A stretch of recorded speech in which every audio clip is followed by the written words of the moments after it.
Hi, this is John Kanellopoulos here from our Ambulatory Surgery Center, the Laser Vision Research and Clinical Institute in Athens, Greece. And let's go and talk about the challenges of calculating intraocular lens in keratoconus. And as you have gathered, keratoconus has a special interest in my heart and everyday practice. We're seeing here our protocol for preoperative measurements in a normal eye. And let's look at the normal eye as defined by the pupillary aperture by the pentacam and how relatively normal the area that the patient is using to see out of is. It's within the range of 40, almost 44 to 44 and a half. So, and also that the patient's vertex, meaning the line of sight, is almost in the center of the pupil. And this device gives us the 4.5 millimeter as its default total cornea. I want to underline this. This is, the pentacam measures anterior and posterior cornea curvature and gives me an average keratometry of 43.6, 44.1. So just a little bit of astigmatism against the rule. Here, we ended up putting a T2 lens because we want our patients to be slightly with the rule. Everything is nice and easy here. And we'll turn this patient off to go and see a keratoconic patient. And we can see the challenges here. Let me jump into the lens star measurements of that same patient on the right eye. 25/12 axial length. Keratometry as measured by the lens star. And remember, the lens star measures 2.8 to 3.2 millimeters. 47.95, 57.27. So we're seeing there's significant astigmatism at the axis of 143. But remember, this is measured in this central cornea, just the central 3 millimeters, and it represents only the anterior curvature of the cornea.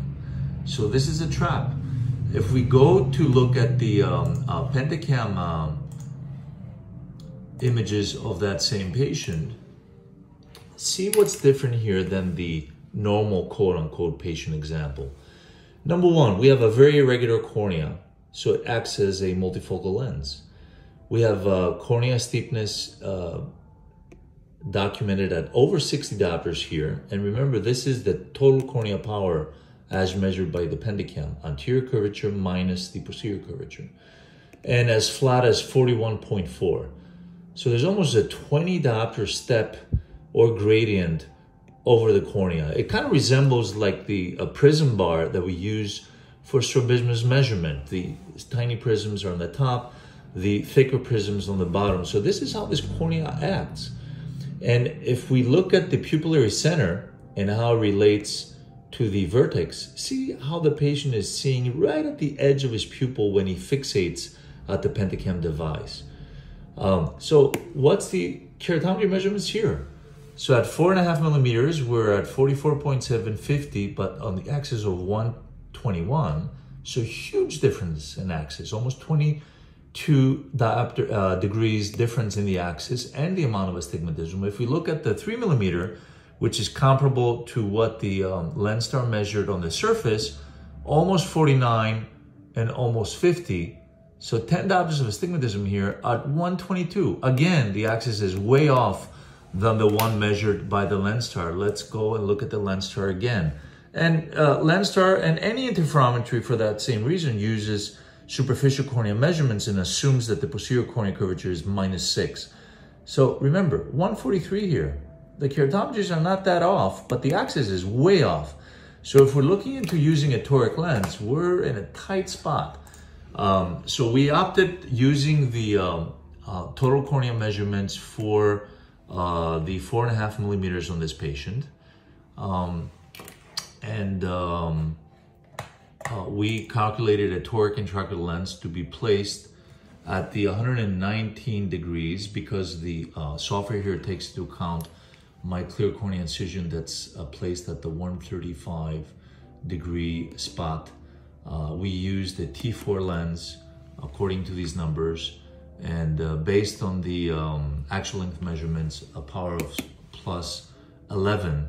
And we will follow up with how this patient turns out. But I wanted to underline with you the challenges in IOL calculation in general even if we did not use a toric, such differences in keratometry, remember keratometry with the SRK formula affects the power of the lens almost 1 by 1. So 1 degree deviation in the mean keratometry will mean a 1 degree deviation in the power of the lens that we're going to place. So 1 degree off in the emetropia. What's interesting post-op is to see if the vertex of the patient will change with his pseudophakic status. Again, if this was a gas permeable, rigid gas permeable contact lens wearer or scleral contact lens wearer, we would go directly with a non-toric lens. So just a spheric or maybe a non-aspheric lens, since keratoconus corneas have very high asphericity. And since he was a spectacle wearer, we opted to use a toric lens. Hope you found these data interesting. This is John Kanellopoulos from our center here in Athens, Greece, signing out. Thanks so much for your attention.